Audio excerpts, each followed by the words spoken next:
নমস্কার, 7 নিউজে স্বাগত। 2010 সালে বরাদ দেওয়া এয়ারক্রাফট তেজস মেলেনি এখনো। চীন রহস্যময় 6th জেনারেশনের যুদ্ধ বিমানের পরীক্ষা করছে, আর খবর মিলতেই প্রতিক্রিয়া দিলেন air chief marshal AP Singh. বিমান বাহিনী প্রধান air chief marshal AP Singh Tejas যুদ্ধ বিমানের পরিষেবা সরবরাহে বিলম্বের কারণে হতাশা প্রকাশ করেছেন। প্রতিরক্ষা পণ্যগুলির বিকাশে ব্যক্তিগত অংশীদারিত্ব বৃদ্ধি এবং গবেষণা ও উন্নয়নের জন্য আরও তহবিল প্রদানের আহ্বান জানিয়েছেন। 21তম সুব্রত মুখার্জি সেমিনারে অ্যারোস্পেসে আত্মনির্ভরতা ওয়ে হেঁটে বক্তৃতা করতে গিয়ে air chief marshal AP Singh R&D এর উপর জোর দেওয়া এবং কিভাবে এটি সময় রেখা পূরণ করতে না পারলে তার প্রাসঙ্গিকতা হারায় সে সম্পর্কে কথা বলেছেন। Air chief marshal AP Singh ভারতীয় বায়ুসেনার নির্দেশিত তেজস ফাইটার জেটের প্রথম ব্যাচের ক্রয়ের বিলম্বের বিষয়টি নিয়েও হতাশা প্রকাশ করেছেন। সেমিনারে এয়ার চিফ মার্শাল সিং বলেন, ক্ষমতা বৃদ্ধি গুরুত্বপূর্ণ, আমাদের প্রতিবার এটির প্রয়োজন নাও হতে পারে, তবে আমাদের নমনীয় হতে হবে এবং উৎপাদন সংস্থাগুলিকে তাদের উন্নত উৎপাদন প্রক্রিয়াগুলিতে বিনিয়োগ করতে হবে, গতি বাড়াতে এবং তাদের জনশক্তিকে উন্নত করতে।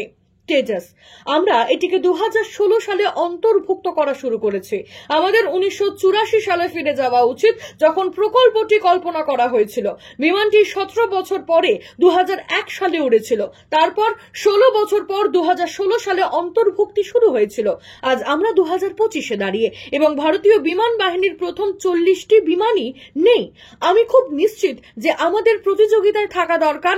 আমাদের একাধিক উৎসের ব্যবস্থাপনা রাখতে হবে, যাতে লোকেরা তাদের অর্ডার হারানোর বিষয়ে সতর্ক থাকে, অন্যথায় জিনিসগুলি পরিবর্তন হবে না, জানান এয়ার চিফ মার্শাল সিং।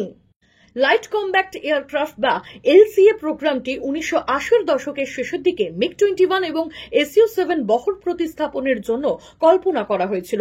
প্রোগ্রামটি 90-এর দশকের শেষের দিকে একটি গতি পায় এবং 4 জানুয়ারি 2001-এ এলসিএর প্রযুক্তি ডেমনস্ট্রেটর 1 সংস্করণটি বায়ুবাহিত হয় এবং তেজস নামে পুনর্নামকরণ করা হয়, যা ভারতীয় বিমান বাহিনীর ইতিহাসে একটি উল্লেখযোগ্য মুহূর্ত।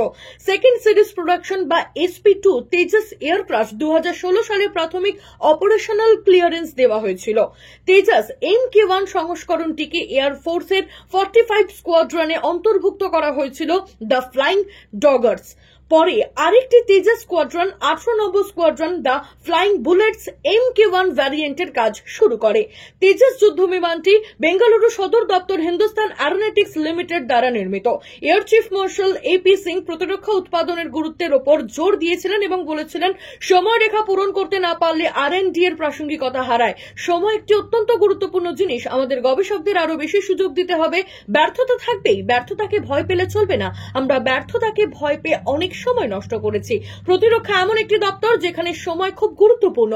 আমরা যদি সময় সীমা পূরণ করতে না পারি, তাহলে প্রযুক্তি কোনো কাজে আসে না। তাই আমাদের ব্যর্থতা থেকে শিক্ষা নিতে হবে, সেই ব্যর্থতাগুলোকে ভয় না পেয়ে এগিয়ে যেতে হবে।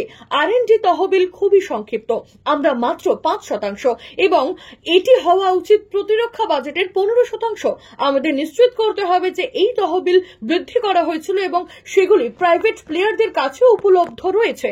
আমাদের আরো বেশি প্রাইভেট প্লেয়ার থাকার জন্য স্কিমগুলি বাড়াতে হবে এবং হতে পারে এটি প্রতিযোগিতামূলক পদ্ধতির। জয় হিন্দ।